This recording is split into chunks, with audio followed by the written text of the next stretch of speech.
Sir నమస్తే sir. నమస్తే. మీ పేరు? కృష్ణ. సో బాలయ్య అఖండ పోస్ట్ పోన్ అయింది, December 25th రిలీజ్ డేట్ అంటున్నారు. ఎప్పుడు వస్తే బాగుంటుంది? బాలయ్య బాబు సినిమా సంక్రాంతికి వస్తే బాగుంటుంది అనుకుంటున్నాం. ఎందుకు? ఎందుకంటే చిరంజీవితో అటో ఇటో తేల్చుకోవాలి కాబట్టి. ఎందుకలా? పోటీ చిరంజీవితో పోటీగా బాలయ్య బాబు సినిమా రావాలి. అసలు సంక్రాంతికి ఇది వరకు కాంపిటీషన్కి వచ్చేవి ఒకదానికొకటి పోటీగా.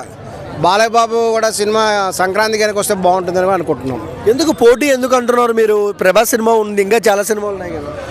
ఉన్నప్పటికి కూడా ఇదివరకు చాలా కాలం నుంచి కూడా తెలుగు సినిమాలో ఇదివరకు ఎన్టీఆర్ ఏఎన్ఆర్ కాలంలో ఎన్టీఆర్ ఏఎన్ఆర్ కృష్ణ ముగ్గురు, శోభన్ బాబు, వీళ్ళ నలుగురు సినిమాలు ఒకేసారి రిలీజ్ అయ్యి సంక్రాంతికి ఎస్పెషల్లీ ప్రత్యేకంగా అలా రిలీజ్ అయితేనే పోటీ ఉంటుంది. సంక్రాంతి విన్నర్ అనేటువంటి వాళ్ళు ఎవరో తెలుస్తుంది.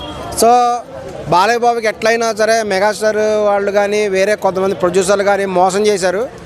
ఆయన మోసం చేసి ఆయన ఇన్సల్ట్ చేద్దామని ఆయన సినిమాని లేట్ అయ్యేటట్టు చేశారు. ఈ కేసు ఇదంతా కూడా ఒక పెద్ద డ్రామా. ఇది తెర వెనక పెద్ద కుట్ర జరిగింది. కావాలనే ఒక ఫైనాన్షియల్ చేత కేసు వేయించి సినిమా ఆగిపోయేటట్టు చేశారు. మరి దానికి ఖచ్చితంగా రివెంజ్ తెచ్చుకోవాలి కదా. బాలయ్య బాబు మటుకు ఖచ్చితంగా కూడా అఖండ 2 ద్వారా కూడా తన వ్యతిరేకులందరికీ కూడా పెద్ద జర్కిస్తాడని కూడా అనుకుంటున్నాం. అంటే కావాల్సిగా అఖండను ఆపేశారు అనుకోవచ్చా? కావాలనే ఆపారు. ఖచ్చితంగా బాలయ్య బాబుని దెబ్బ కొట్టాలని అఖండ 2 ఆపారు. ఇందులో అనేక మంది పెద్ద తెలుగు ప్రొడ్యూసర్స్ ఉన్నారు, పెద్ద తెలుగు సినిమా హీరోస్ ఉన్నారు.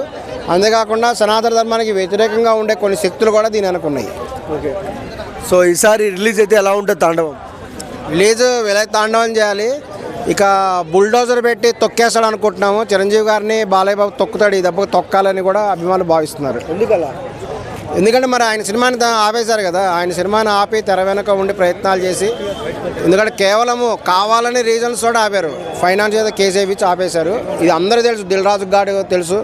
వాళ్ళందరినీ కూడా బాలయ్య బాబు ఖచ్చితంగా ఆయన ఆగ్రహం చూస్తారు.